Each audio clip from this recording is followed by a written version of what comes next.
Buenas noches. Esta sería la parte 5 del volumen 1 de Charlotte Mason, las lecciones como instrumentos de la educación.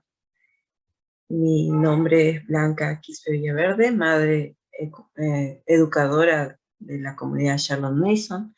Y bueno, vivimos actualmente en Perú y soy madre de 5 niños y 3 de ellos están en las edades de 0 a 4 años. Entonces, tengo muchos niños en casa. Y este tema es muy importante porque aborda algunas consideraciones que tenemos que tomar en cuenta para la educación de los niños que están como en año 0 o la educación que se conoce normalmente como el jardín de infantes. Entonces, Charlotte Mason en esta parte, en la primera sección, aborda el tema de cuál es el mejor lugar para el crecimiento de los niños. Entonces, la pregunta viene a calar como en la mente de cualquier lector y como ustedes pueden ver, desde que el niño nace y va siendo pequeño, Charlotte Mason ya los concibe como personas. Y ese escenario, el lugar, el mejor lugar para que los niños puedan crecer y alimentarse y crecer en familia y en amor, es el hogar. Ustedes pueden ver estas imágenes, ¿no?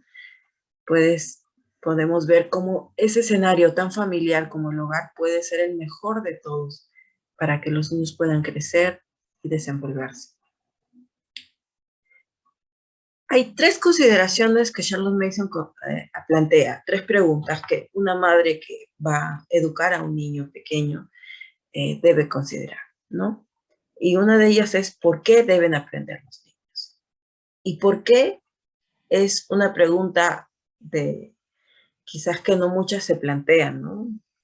Pero es tan importante para poder limitar las cosas que vamos a hacer, para poder tener un mejor orden, para poder tener una mejor dirección y, y sobre todo para poder llegar al fin a donde uno puede perseguir, ¿no? ¿Qué deberían aprender? Está relacionado al contenido de qué es lo que consideramos que debería aprender un niño pequeño. ¿Y cómo deberían aprenderlo? La forma en la que debería aprenderse. Y esta parte es muy interesante porque dice, se describirá con sorpresa que las 3/4 partes del tiempo y el trabajo que normalmente dedica el niño a sus lecciones es tiempo perdido y energía desperdiciada. Entonces, estas 3 preguntas van a ser como el filtro y ayuda para cualquier madre, para no desperdiciar el tiempo que nosotros pretendemos dedicarle a nuestros niños cuando no estamos logrando eh, no estamos abarcando el por qué, ni qué deberíamos hacer y cómo deberíamos, bueno, es la forma, ¿no? Los niños aprenden para crecer, para obtener ideas que dan fruto, para adquirir conocimiento no diluido. Y una de las 3 preguntas que hicimos fue, ¿por qué deberían aprender, no? Entonces, si nos ponemos a pensar, ¿por qué es que deberían aprender? Y también se nos viene mucho a la mente la parte donde dice Jesús en la Biblia que él crecía en gracia y en conocimiento para las cosas de Dios y también en las cosas del hombre, ¿no? Estoy parafraseando. Y es muy importante porque nos da bastante luz en la misma palabra, porque él dice, crecía en gracia y en conocimiento. Y muchas veces nosotros pensamos que los niños tienen que saber alguna cosa, tienen que aprender algún contenido, o sea, ¿por qué deben aprender los niños? Y dice, pues para saber algo más. Pero acá el objetivo no es saber, sino crecer. Y Charlotte Mason critica, ¿no? Dice, aprendemos para saber y no para crecer. De allí proviene la repetición de las lecciones como un loro, la adquisición y acumulación de hechos mal digeridos para los exámenes y todas aquellas formas de adquirir conocimiento que la mente no asimila, ¿no? Y es que nosotros vamos con nuestros niños desde muy pequeños aprendiendo juntos y ellos aprendiendo también el mundo que les rodea y ellos van aprendiendo para crecer. Y es tan vital que consideremos esto, porque si solamente estamos enfocados a que el niño aprenda o sepa alguna cosa específica, de repente vamos a invertir nuestros métodos o la forma en la que vamos a lograr eso, como acá, como el caso que daba, hacer repeticiones como un loro sin sentido, sin que el niño entienda, sin que el niño las pueda vivenciar, ¿no? Pero el niño, sin embargo, requiere el crecimiento más que el simple hecho del saber, ¿no? Una mañana en la que un niño no ha recibido ninguna idea nueva es una mañana perdida, por muy cercano a sus libros que se haya mantenido al pequeño estudiante. Entonces, si el niño aprende para crecer, va a crecer también de ideas nuevas que dan fruto. Y Charlotte Mason lo enmarca de esa forma. Si el niño no ha recibido ninguna idea nueva, entonces esa mañana está muy perdida. ¿Y qué es una idea? ¿No? Dice, es un germen espiritual dotado de fuerza vital y que tiene el poder de crecer y producir según su especie. Es como plantar una idea en la mente infantil para que secrete su propio alimento, crezca y dé fruto en forma de una sucesión de ideas afines, ¿no? Es como cuando el niño pequeño ve la luz proyectarse en una habitación y ve, por ejemplo, eh, que cuando la luz ilumina, ¿no? Por el destello del sol, y pone su manita, ¿no? Puede darse cuenta que está formándose como una especie de sombra, ¿no? Eso sería una idea que el niño adquiere, esa forma. Y entonces el niño va observando y va jugando de esa forma. Entonces es una idea nueva, pero ya relacionada al ámbito de los libros. Uno podría pasarse, como acá dicen, con mucho tiempo con libros, pero que no den ideas, que no germinen las ideas. Entonces muchos investigadores de pequeño, muchos científicos empezaron curioseando de cuando eran muy pequeños y se les vino a la idea una fuerte impresión y que luego fue siendo satisfecha por sus sentidos, por la investigación, por la curiosidad del niño, y luego fueron creciendo y luego empezaron a crear cosas. Entonces, ese tipo de ideas es lo que necesita verdaderamente un niño. Y Charlotte Mason dice, de a un niño una sola idea valiosa y habrá hecho más a favor de su educación. Para que una idea pueda ser recibida, la mente debe estar en actitud de completa atención. Y eso es algo muy importante porque implica también la formación de los hábitos. Y ya hemos visto hasta este momento la parte 1 del volumen 1 que habla acerca de algunas consideraciones generales, ¿no? Y está hablando Charlotte Mason de la diferencia de un método, por ejemplo, y un sistema.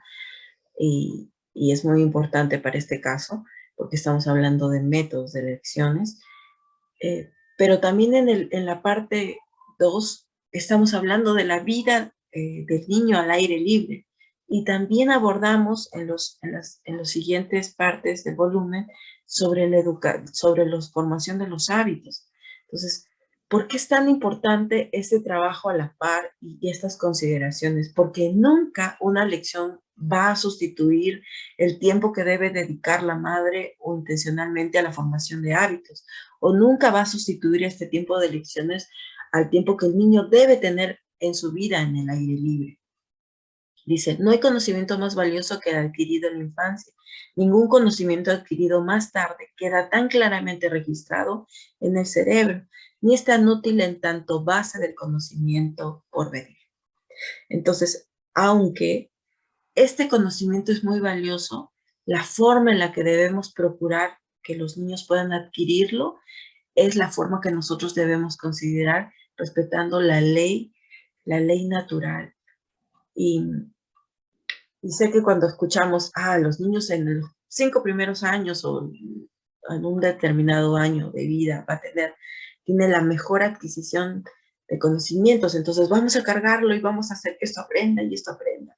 Pero nosotros, por ejemplo, no consideramos muchos aspectos, ¿no? Que el mejor escenario para que los niños aprendan va a ser siempre un ambiente natural, no forzado, no artificial, y no de una forma en la que pueda ser un conocimiento cualquiera, ¿no? Sino que va a tener que ser siempre, considerando siempre que los niños aprenden para crecer, pero que necesitan esas ideas que van a dar fruto en su vida. Y también que el conocimiento que les demos a los niños no tiene que ser diluido, no tiene que ser algo infantilizado o decir, vamos a decirlo en una forma más infantil o con palabras más como él está hablando sus primeras palabras para que pueda ser más adecuado. Y eso no es cierto. Eh, tengo un caso, por ejemplo, de una mamá que deseaba mucho que sus hijos pequeños pudieran aprender y se dedicó mucho con ese tema de los flashcards a mostrarle las imágenes y imágenes de diferentes y de miles de animales y de plantas y de cosas así. Y el niño todavía no había empezado a hablar. El niño tenía 1 año y tantos, hasta los 2 años tuvo así, y el niño no hablaba, 3, 4, no hablaba. Entonces, ¿qué pasaba? Cuando fue a llevarlo a un especialista, le dijo, ¿cuál es su rutina con su hijo? Le dijo, le muestro, y mi niño sabe reconocer todas estas, sabe los nombres. Entonces, usted lo ha cargado demasiado, que el niño sí lo sabe, pero él todavía no ha podido expresarlo. Entonces, tiene que pausar en esa parte, porque el niño tiene un ritmo de desarrollo diferente. Entonces, sabe tanto en la cabeza que no sabe cómo decirlo. Entonces, como les vuelvo a decir, hay algo muy interesante. Entonces, tenemos que considerar estos 4 filtros para las clases de los niños, cuando ya nosotros pensemos que se pueden introducir, ¿no? Algunas clases para los niños. Dice, las lecciones de los niños debieran proporcionar el material necesario para su crecimiento espiritual. Debieran ejercitar las diversas facultades mentales, debieran suministrarle ideas fructíferas y proporcionarle conocimiento realmente valioso por sí mismo, preciso e interesante, del tipo que el niño pueda recordar como un hombre con provecho y placer. Entonces, si consideramos estos 4 filtros, ¿ya? Que deba ser un crecimiento mental, que deba desarrollar diversas facultades mentales, no solo una, sino diversas, que dé ideas fructíferas al niño, y que sea un conocimiento valioso, no cualquier conocimiento, sino que sea valioso, interesante y de provecho para este niño que va a ser un hombre también. Nosotros podemos considerar también el contenido de la clase. Entonces, lo lindo de la filosofía de Charlotte Mason es que en este punto no es que dice, vas a darle esto a tu niño, no. Como es el desarrollo de una filosofía que es pensada principalmente sobre la base de una ley divina, ¿no? Que ha permeado todo, que está en todas partes, que incluso cualquier educador sensato tiene que tener consideraciones a los ambientes naturales que Dios ya ha creado, como la familia. También el tema del contenido debe pasar por estos 4 filtros y es tan liberador porque no tiene que repetirse a otros moldes, sino que debe considerarse sabiamente por cada madre. Entonces, vamos a considerar algunos puntos. Dice, el conocimiento más valioso para el niño es el que obtiene con sus sentidos al aire libre. Esto es vital y nunca va a ser negociable. La forma natural en que los niños pequeños aprenden es con sus propios sentidos y al aire libre. No permitir que las obligaciones de las clases usurpen las largas horas al día para el ejercicio y la investigación. Si bien es cierto, pueden introducir algunas clases con los niños que van iniciando sus lecciones formales, ¿no? Estamos hablando de niños de 6 años en adelante que ya tienen sus clases formales, pero si fueran niños anteriores a estos, tendrían que ser tiempos muy reducidos en los que no abarquen ni usurpen el tiempo que el niño necesita para el juego al aire libre, para el juego creativo que pueden desarrollar y la investigación propia de los niños. Y también tenemos que considerar llevar a niños todos los días, si fuera posible, a paisajes como un páramo, una pradera, a un parque o al mar, donde se puedan encontrar cosas nuevas para examinar. ¿Y por qué es tan importante? Porque en la medida que nosotros podamos darle la oportunidad que los niños puedan ver el mundo exterior, las cosas reales, ellos van a poder observar de primera mano con sus sentidos cómo funciona o cómo es el mundo.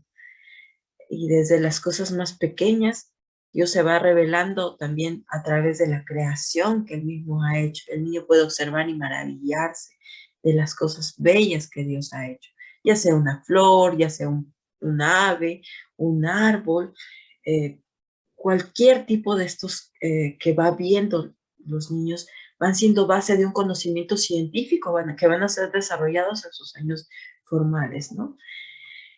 ¿Por qué debemos de considerar también el juego vigoroso y saludable? Es a su vez tan importante como son las lecciones, en lo que respecta tanto a la salud corporal como a la capacidad intelectual. Y consideremos esto, que aunque nosotros estemos presentes con los niños deben de tener mucho tiempo en libertad, ¿no? Si bien es cierto, este punto puede malinterpretarse, pero Charlotte Mason desarrolla esta filosofía o esta parte como inactividad magistral, ¿no? Dice, se debe dejar mucho solo al niño tanto como para que pueda trabajar a su manera en las ideas que recibe, como para que esté más abierto a las influencias naturales. Y el niño podrá escuchar una bella historia y una idea que ha sido muy bella y que va calando en su mente. Pero ese niño necesita que esa idea, como ya habíamos visto, rinda frutos. Y la forma en la que rinda frutos es también dejándolo solo, investigando, quizás viendo alguna forma. A veces pensamos que un niño está solo ahí y está mucho tiempo curioseando de repente en la tierra y decimos, pero ¿qué está haciendo? Está perdiendo el tiempo. El niño está mirando de repente una hormiga, está viendo detenidamente cómo es que camina y lleva algo sobre su cuerpo, ¿no? Una hojita, algún tipo de alimento que ha caído por el parque. Y nosotros podemos decir, pero el niño está sin hacer nada, lo llamaré a hacer alguna actividad acá en el parque, pero debemos dejar que el niño también dedique ese tiempo para que pueda desarrollar sus propias investigaciones y también que él pueda observar de primera mano el mundo que le rodea. Y en este caso, la vida al aire libre es muy importante. Y entonces la felicidad del niño es la condición para que progrese. Por tanto, sus lecciones deben ser alegres y que deben evitarse las ocasiones de fricción en el aula. Hay que manejar mucha sabiduría con los niños porque cuando nosotros vamos empezando con las clases, a veces queremos encasillarlos y hacerle de la forma que nosotros hemos pensado. Pero las clases para los niños pequeños siempre deberían ser en forma muy alegre, ¿verdad? Ya que van a ser cortas, porque la mayor parte de su día va a ser una vida al aire libre y explorar y el juego libre. Y nosotros debemos evitar toda ocasión de fricción innecesaria para cualquier niño pequeño. Y se preguntará la madre o la profesora, ¿quién es la más indicada y la más especializada para desarrollar eh, lo que sería la escuela para niños pequeños o el jardín de infantes? Dice, la madre la mejor jardinera del jardín infantil, pero la guardería del hogar no tiene por qué ser un kindergarten.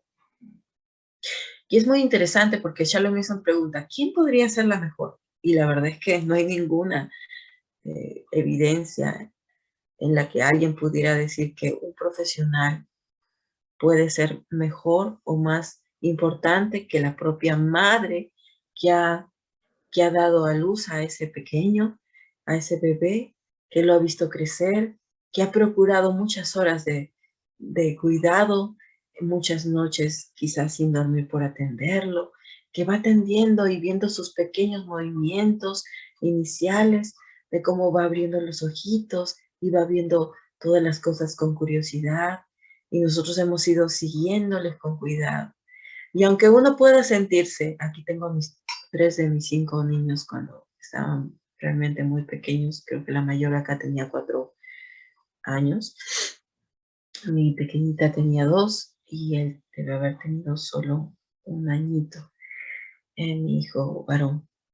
Entonces, y aunque nos podamos sentir que nos rebasamos en capacidad para hacer las cosas en casa, y de esa forma la madre ha desarrollado una habilidad que Dios mismo le ha provisto al darle a sus niños, y esa habilidad de estar observando, de estar pendiente, de saber en qué momento ya es la hora que el niño debe descansar, cuándo es lo más adecuado para que el niño pueda estar al aire libre, de ver la forma en la que va a protegerlo, ya sea con la ropa adecuada, y, y los lugares que puedan verse seguros y en muchos sentidos. Dice, la conclusión natural es que la madre es de por sí la mejor encargada del jardín infantil, porque ¿quién más que ella tiene tanto tacto, simpatía, sentido común y el cultivo personal que son necesarios?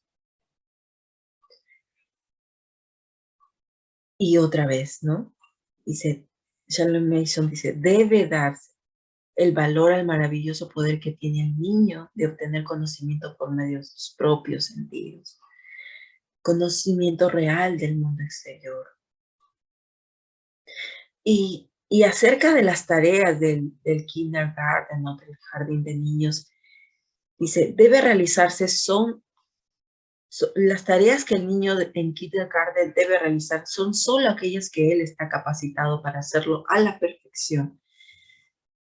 Pero Charlotte Mason dice, sin esa atención sutil que surge de la ansiedad angustiosa que se observa en los niños que trabajan para complacer. Y acá debemos considerar que no estamos hablando de lo que actualmente se hace en las escuelas de niños pequeños o los jardines de infantes o, o el kindergarten, que muchas veces a veces vemos que van aprendiendo a leer y a escribir. No, y no le vamos a decir, tiene que hacer a la perfección. No.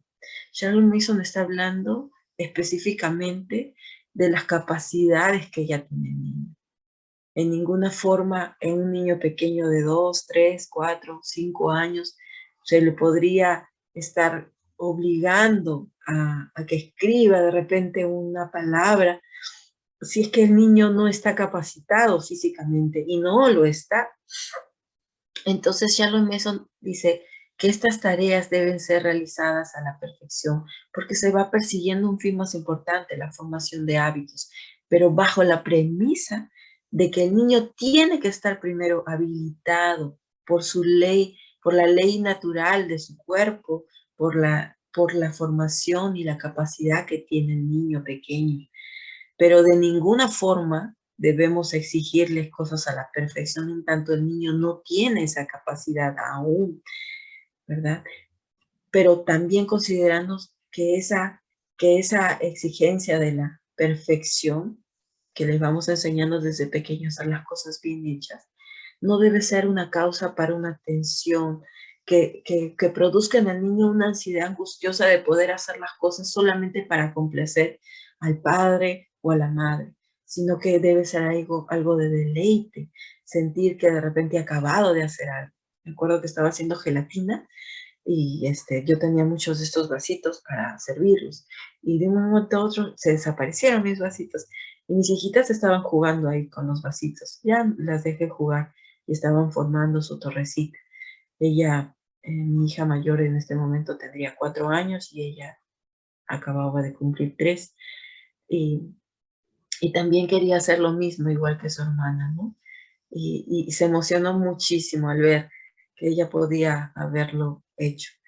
Pero estos podrían ser cosas que se pueden dar dentro del ámbito familiar, ¿no? Sin que fuera algo formal. Aunque Charlotte Mason después va a mencionar algunos puntos que podemos considerar los hogares para realizar eh, algunas actividades que usan en los jardines de infantes, quizás como esta, que son los bloques que van formando, y él también estaba muy emocionado de hacer su torre de sus esferitas. Consideremos siempre que la guardería del hogar no tiene por qué ser un kindergarten. No tenemos que acondicionar nuestro hogar para que sea una escuelita de niños pequeños o un jardín de infantes, sino que el propio ambiente del hogar va a facilitar todas estas cosas, la propia salida del hogar, o sea, cuando vamos saliendo con familia a diferentes lugares, tiene que facilitar esto de forma natural. Como acá que mis niños más pequeñitos están observando algunos grabados en la piedra, ¿no? Y vamos caminando y ellos lo ven y se quedan asombrados y se han quedado mirando allí por mucho tiempo. ¿Y qué es una de las cosas que tenemos que considerar para que un niño pueda estar presente y pueda estar siendo conducido por una madre sabia? Pues deberíamos considerar el entrenamiento del ojo exacto o la mano fidedigna, ¿sí, no?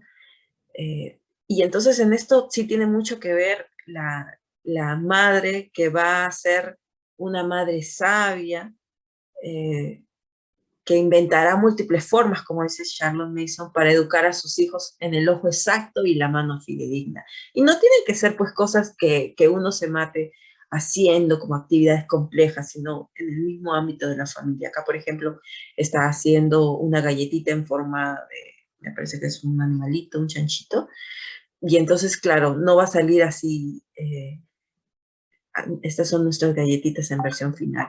Y luego un día hicimos nuestros tallarines para comer y les pusimos simplemente nuestras, eh, nuestros colorantes vegetales y ellos podían comer, ¿no? Y uno que otro curioso de mis hijitos, en ese entonces mi hijita mayor que tenía como 4 años, empezó a hacer circulitos y formando los colorcitos, ¿no? A veces pensamos que nosotros tenemos que indicar las cosas que tienen que hacer a los niños y decirles, ¿sabes qué? Hay que hacer esto exactamente en este caso, pero no necesariamente tiene que ocurrir de esa forma, porque es tan importante, dice, que nosotros dejemos también ver a los niños en forma natural dentro del ámbito del hogar. Y entonces aquí, por ejemplo, tengo a mi niño que ya le había indicado en qué lugar iba cada cosa. Entonces le puse todos los servicios que acabamos de lavar sobre la mesa y entonces él tenía que guardarlo. Y no es una actividad pues que yo me compro una cosa pequeña para que cucharitas pequeñas o tenedores pequeños para que las coloque, no. Esto realmente es parte de nuestra cocina y esta es también una ayuda que el niño está haciendo parte de la familia y está también sabiendo que está cumpliendo algún papel, pero a la par vamos desarrollando el ojo exacto y la mano fidedigna. Y aquí había preparado gelatinitas y le permití que en una mica, para que no se estropeara la gelatina, con las manos bien lavadas, podría formar. Y bueno, él luego podía comerse las formitas que pudiera hacer. Y en una mañana que vamos haciendo generalmente jugo de naranja, también una de mis niñas quiso ayudar y empezar a aprender y a ver cómo hacíamos nosotros el jugo.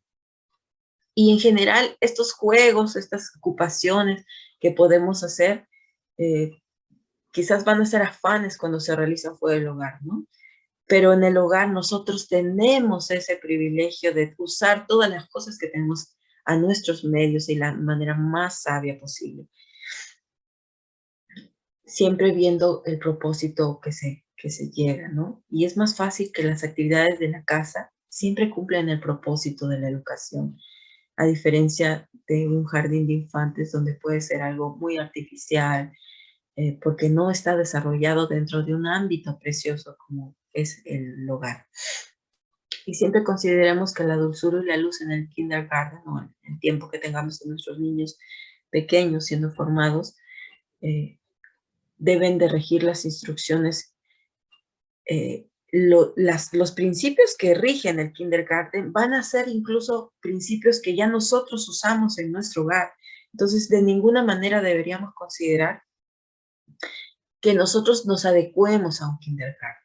Si el kindergarten ha nacido históricamente viendo esta observación de principios naturales, divinos, que han servido para que niños se puedan desarrollar, entonces, si estos principios que han sido vistos en el hogar, dentro de un ambiente familiar, han sido queridos ser implantados en un kindergarten, porque una madre debería copiar lo que se desarrolla, ¿verdad? Sin ninguna clase de consideración previa como es importante para mi hijo.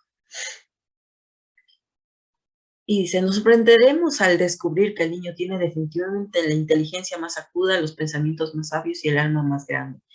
Cuando el genio personal pueda levantar el velo y mostrarnos al niño, nos entrega un servicio que en nuestro estado de reflexión actual a duras penas podemos estimar. Y es así. A veces consideramos que el niño no puede tener la capacidad, no tiene la inteligencia, no tiene el alma más noble y más generoso que pueda haber. Muchas veces en casa uno de mis niños se le ha caído algún alimento que solamente se le había dado uno a cada uno, como un helado, por ejemplo, o un postre que se le cayó. Entonces, es tan hermoso ver que uno de ellos, uno de sus hermanos, pueda decirle, ya hermanita te doy esto, ya hermano te doy esto. Vemos actos de nobleza muy bellos en ellos y a veces nosotros no consideramos que ese desarrollo precioso que puedan tener los niños en un ambiente más natural y pueda desarrollar y aflorar toda esta belleza que tienen ya los niños, porque nacen como personas. Y aquí, por ejemplo, tengo una mochilita que tiene mi niña y que la ha hecho a mano, o sea, en su tiempo de libre. Y una época que se me ocurrió decir, vamos a aprender a leer, y entonces cogió las letritas que había separado y me dijo, ya mamá, ya sé leer. Y hizo una señora que está plantando su tierra. Entonces uno dice, wow, qué genialidad. Pero ahorita no es tiempo de aprender ninguna de las palabras, es tiempo de dejarlos. Y acá una formación de un titiritero hecho libremente por mi hija con chapitas y cosas, y luego empezó a hacer su diálogo de su ovejita perdida, ¿no? Aunque nosotros podamos considerar algunas cosas del jardín de infantes, porque por ejemplo, es parte de un ambiente de, de una visita que tuvimos con una ciudad pequeña, que puede ser interesante que le entre y vea. Me acuerdo que mucho cuando entraron mis hijas dijeron, esto es como una casita, mamá, es lo que hacemos en la casa, como barremos, como cuando también estamos en la mesa y nos sentamos. Pero es lo que hacemos en la casa, ¿no? Entonces debemos considerar que tener mucho tiempo a los niños condicionadas a ambientes adaptados nunca va a ser lo más saludable. Dice, pero lo primero a lo que debemos prestar atención es a preservar la individualidad de los niños, deja libre su personalidad, estar en condiciones adaptadas, es demasiado sus necesidades, otorga dudosos beneficios para una persona. Y es mejor que estos ambientes puedan ser los naturales, los del hogar. Y nosotros hemos querido ayudar a la naturaleza misma que Dios los ha creado, ¿no? Y hemos querido influenciar y decir, no, esto no es importante. Y en la idea de querer usurpar ese papel que solamente hemos visto que ya se ha desarrollado de una forma sabia, nosotros encontramos un peligro muy grande.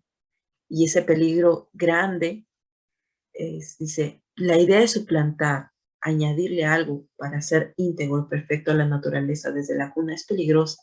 Ella nos pide aportar un poco de guía, un poco de refrenamiento, mucha observación reverente. Entonces pensamos que la misma naturaleza, si los dejamos a los niños observar, por ejemplo, cuando en los tiempos de juego, en los tiempos al aire libre, puede ser peligroso, pero los niños mismos van aprendiendo reverentemente también. Cuando una madre está acompañándolos, por ejemplo, en la naturaleza con mucha reverencia y toma como en alguna de las partes que desarrolla Chakram Method, un rocío de una planta y lo lleva con amabilidad y puede contemplar de una manera reverente. También estamos moldeando esto a nuestros niños y esto es parte también de la naturaleza del niño que va aprendiendo también en forma natural, pero también viéndonos a nosotros como padres. Pero aparte de eso, los padres sabios deben dejar a sus hijos tanto como sea posible en manos de la naturaleza, de un poder superior a la naturaleza misma, que estamos hablando de una naturaleza más divina, ¿no? Los peligros de subvalorar la inteligencia infantil que se nos plantea es demasiado obvia, ¿no? Que los profesores medien demasiado. Y a veces hemos pensado que los niños no tienen una inteligencia tal y hay que llenarlos como un saco. pero los niños pequeños no necesitan eso, ya vienen dotados. Y, y no tenemos que hacer cosas para que ellos nos complazcan. Los niños se van desarrollando y los profesores median demasiado tiempo pensando que deben ser el centro de la atracción. Y dice, si los pequeños tuvieran la costumbre de decir cómo se sienten, quizás no dirían que están aburridos, ¿no? Y en muchos de los sentidos, los padres o los profesores que están pretendiendo hacerlo de una forma como un sistema, están todo el tiempo mediando, y están tratando de dirigir todo, y no hay espacio para la espontaneidad o la iniciativa personal de parte de los niños. Entonces aquí los niños están jugando, por ejemplo. Aquí, después de haber leído una pequeña obra, ellos están representándole en su tiempo de juego. Me acerqué y estaban haciéndolo. Aquí estábamos cocinando galletas y de forma muy natural ellos empezaron a escribir algunas cosas que sabían. Y aquí mi hija estaba jugando con las letras y le estaba dando equivalencia, como la A le ponía el 1 y como al B le ponía otra equivalencia de números. Y podemos ver que los niños pueden pasar mucho tiempo así, observándolos siempre para ver que estén. Pero los niños pueden desarrollar, como por ejemplo, hacer estas imágenes. Y hay un problema porque tenemos una falsa analogía del kindergarten, porque pensamos que los niños son como un jardín, como una planta, y no hay nada más perverso, nada más peligroso que comparar a los niños con una planta. Nosotros sabemos que los niños, si es que en alguna forma pudiéramos compararlos con algo, tendría que ser simplemente con el mismo cuerpo que va formándose, como Charlotte Mason también lo desarrolla, ¿no? Que el cuerpo va alimentándose, va digiriendo y va asimilando aquellas cosas. Entonces, pero el cuerpo ya tiene un funcionamiento, ya es perfecto de por sí, el niño ya es perfecto de por sí. Y no es que requiere como una plantita que le echen agua o que algo porque está inmóvil. Y entonces esta analogía que se suele usar, ¿no? Como que los niños son como una planta, como un jardín que hay que regar. Hay que considerarla porque en el mismo, cualquier padre o madre que ha visto crecer a sus hijos desde pequeños y ve cómo ellos han aprendido a gatear, luego a caminar, luego observar y luego hacer movimientos con tanta destreza, saltar, algunos niños darse las vueltas o a escuchar un mensaje bonito y luego empezar a emprender dibujos o proyectos para poder desarrollar esa idea que ha germinado en su corazón y en su propia alma. eh, no podemos, sabemos que no es esa forma como desarrollamos la educación de los niños. Entonces, en la medida que consideremos que los niños son personas dotados de todo lo necesario por el Creador, con una mente capaz, con un ser capaz de tener tanta inteligencia, nosotros vamos a poder ver mejor la fase o esta edad de nuestros niños más pequeñitos. Y solo algunas consideraciones, porque este punto que habla de otras consideraciones sobre el jardín de infantes aborda que algunos juegos maternos son demasiado agotadores para un niño. Y es que a veces podemos decir, mi niño es muy pequeño, entonces voy a aprovechar y poder hacerle todas las actividades posibles. Pero en realidad no es muy necesario esto. Cuando los niños son muy pequeños, dice Charlotte Mason, durante los primeros 2 años de vida se está produciendo todo tipo de desarrollo a un ritmo mayor que cualquier otro periodo similar de la vida posterior. El bebé duerme por muchas horas, entonces entra el educador y ofrece un poquito más. Y cuando hacemos eso, estamos interrumpiendo este periodo, por ejemplo, de los primeros 2 años. Y nosotros hemos visto que nuestros niños duermen y duermen todo el tiempo. No nos llama la atención por qué lo hacen o por qué es tan importante considerar el tiempo de descanso de los niños y tenerlos agotados y dejarlos hasta tarde. Y aunque nosotros no nos pongamos mucho a meditar en esto, tenemos que ver cómo es que Dios los hizo, cómo es que Dios los está formando desde el vientre cuando hemos estado teniéndonos en nuestro vientre, cómo es que Dios ya los da y los da de una forma tan perfecta, pero que los niños pequeños necesitan su descanso, necesitan tranquilidad. Dice, se ha puesto demasiada carga sobre sus centros nerviosos y su capacidad cerebral se le ha robado algo de la alegría de vivir. Y aunque su respuesta de bebé frente a la educación directa es muy encantadora, posee menos poder latente para futuras peticiones de la vida. Y es como el caso que les decía de mi amiga, que desde que tenía su hijo 1 año, le había presentado tantos flashcards, que son imágenes de algunas cosas, como de animales, de plantas y diversos. Y el niño tenía tanto en la cabeza que luego eso le ocasionó problemas para poder hablar. Y su habla se retrasó porque el niño fue forzado en muchas formas. Porque pensamos aún en nuestra cabeza que el niño es un saco en blanco que tenemos que llenar. Y que si los niños se desarrollan en las primeras edades, entonces tenemos que meter cosas y cosas y cosas, porque si no, no va a estar habilitado, si no es así. A veces mejor tarde que temprano es mucho más saludable. Y bueno, ya se ha comprobado en muchos aspectos, como el caso que le dije, que demoró, afectó su habla, pero también Charlotte Mason dice que afecta los centros nerviosos y su capacidad cerebral. Y sobre todo le han robado la alegría de vivir un niño tan pequeño. Y ya para el futuro, él posee menos poder latente, ¿no? Y eso es algo muy, muy, muy triste. Y yo tengo mi caso muy personal, porque cuando uno es madre a veces no entiende muchas cosas y trata de reproducir. Mi hija mayor fue educada siempre en casa, todos mis niños, pero mi hija mayor empecé desde inicial de 3, 4 y 5. Y mi hija ya sabía leer y escribir, ya hacía muchas actividades, porque actualmente no se ha hecho este filtro de qué es lo que debe aprender, qué es lo más importante, y de una forma natural, ¿no? Y tengo a mi segunda hija, que ella sí ya había yo leído lo importante que es que el niño pueda aprender dentro de un ambiente natural, del hogar, y hay cosas que pues se aprenden mucho mejor en forma natural que simplemente en hojitas o cuadernos, o tratar de, de que los niños pequeños estén tanto tiempo sentados.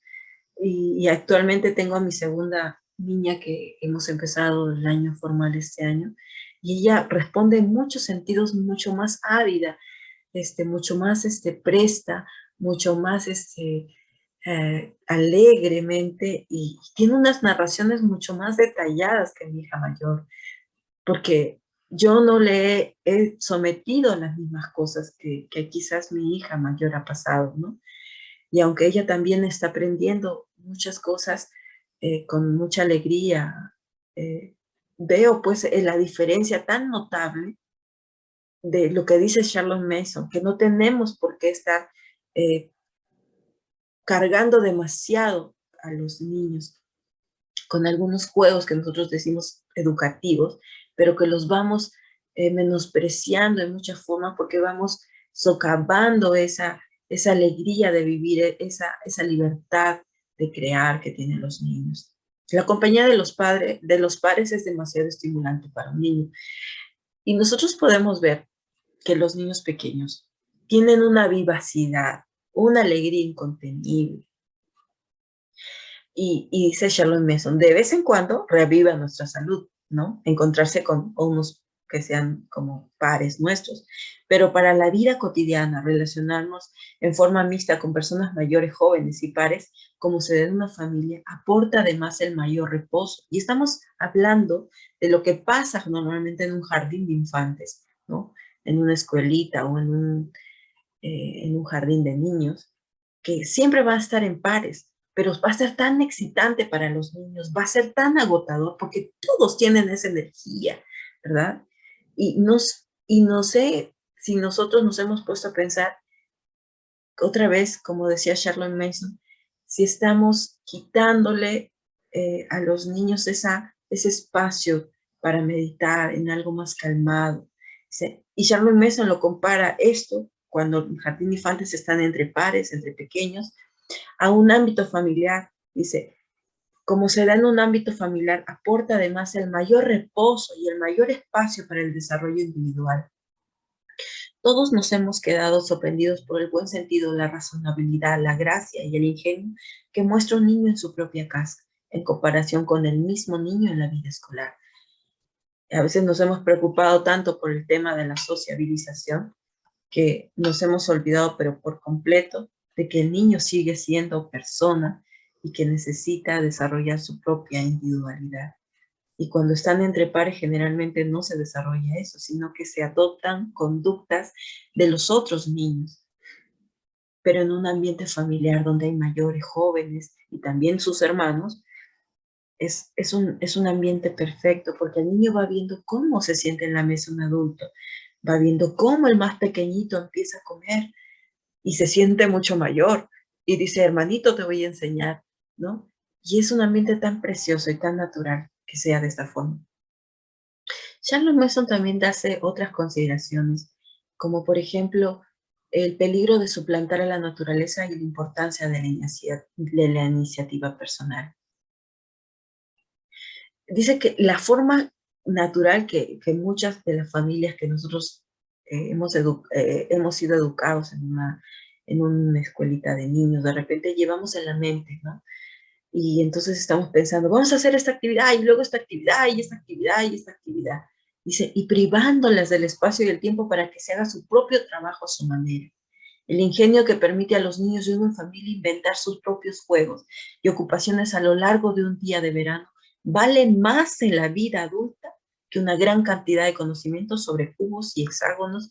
Y esto no se debe a una intervención continua de parte de la madre, sino de mucha inactividad de índole magistral.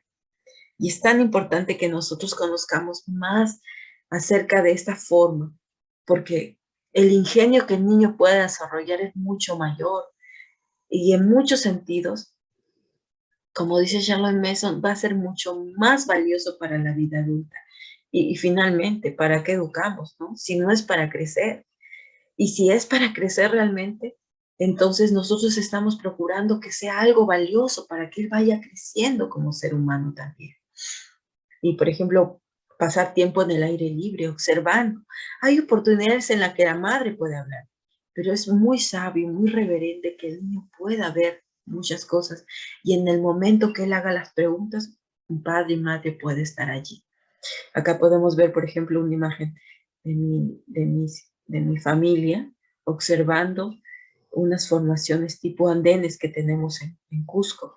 Estas formas son circulares y eso es algo tan precioso porque justamente en esta parte fue como un laboratorio inca, que en cada piso tiene como un subclima y entonces fueron probando diferentes tipos de alimentos que eran plantados ahí y entonces, usando los lugares de los espacios, ellos fueron viendo cómo podría ser el lugar más adecuado para luego ubicarlo en todo el territorio del Perú. Entonces, cuando lo veían, mis hijos se quedaron maravillados de ver.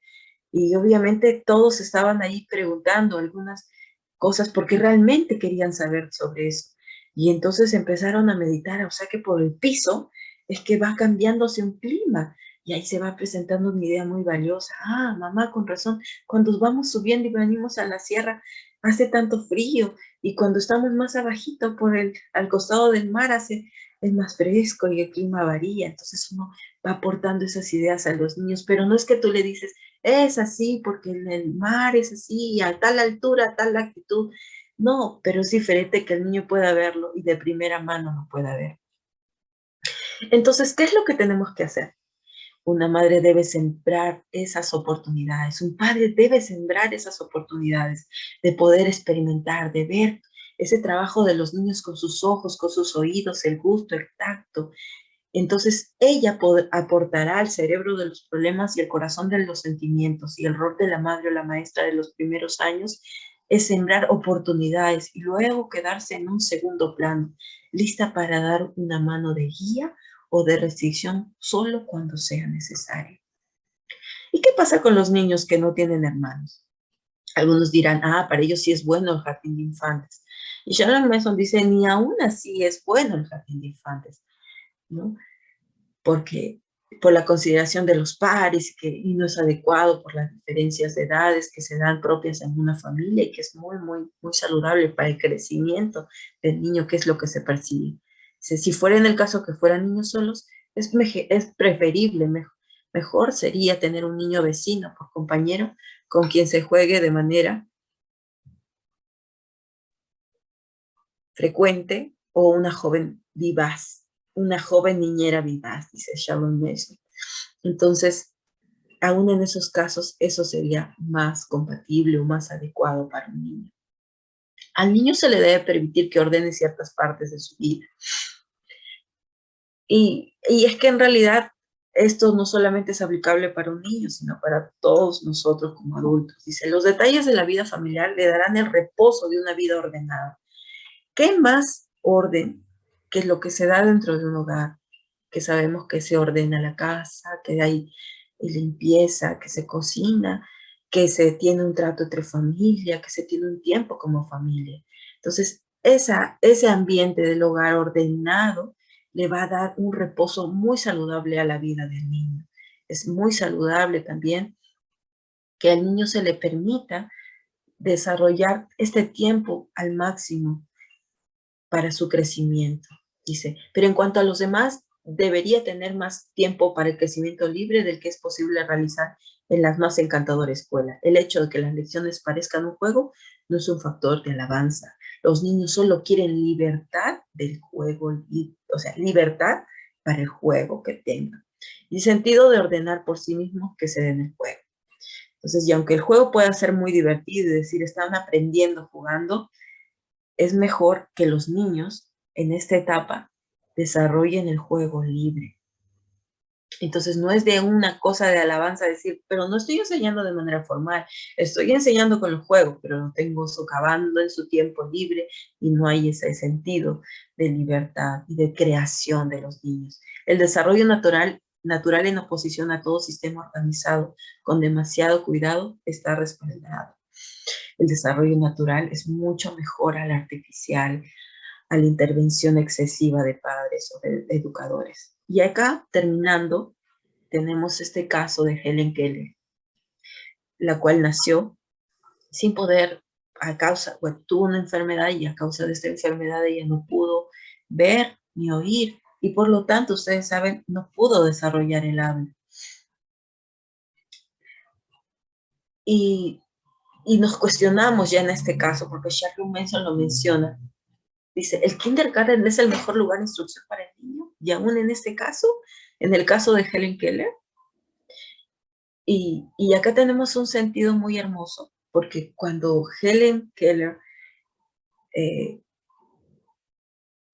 conoció a la señorita Sullivan, que fue como su institutriz, ella estaba completamente en un escenario oscuro completamente, ¿no? Ella no había dejado de ser una persona, seguía siendo una persona, pero ella no tenía forma de poder aprender las cosas o de saber expresarse o de poder sentir, porque aunque ella no pudiera haber hablado, ella sentía. Y tanto es así porque ella cuando ya logra expresarse y poder, incluso ella escribía o hacía sus anotaciones, ella manifiesta que vivía en un mundo y que ella podía sentir y todo, pero ella no podía expresarlo de esa forma. Entonces, Charlotte Mason dice, para estos casos, en los que algunos casos aislados podemos ver y tratarlos como si fueran personas incompletas, porque no pueden ver, no pueden oír, no pueden hablar. Y aún la señorita Sullivan, que era la que educó a Helen Keller, dice, la señorita Sullivan sentía poco amor por los psicólogos y todas sus costumbres, ¿no? Decidió no realizar experimentos y no iba a permitir que se tratara a su alumna como un fenómeno, sino como una persona. No, dijo ella, no quiero más materiales de kindergarten. La señorita Sullivan dijo, me parece que están construidos sobre la suposición de que cada niño sufre una especie de trastorno mental y que hay que enseñarle a pensar, mientras que si se deja al niño solo, pensará más y mejor, aunque lo muestre menos.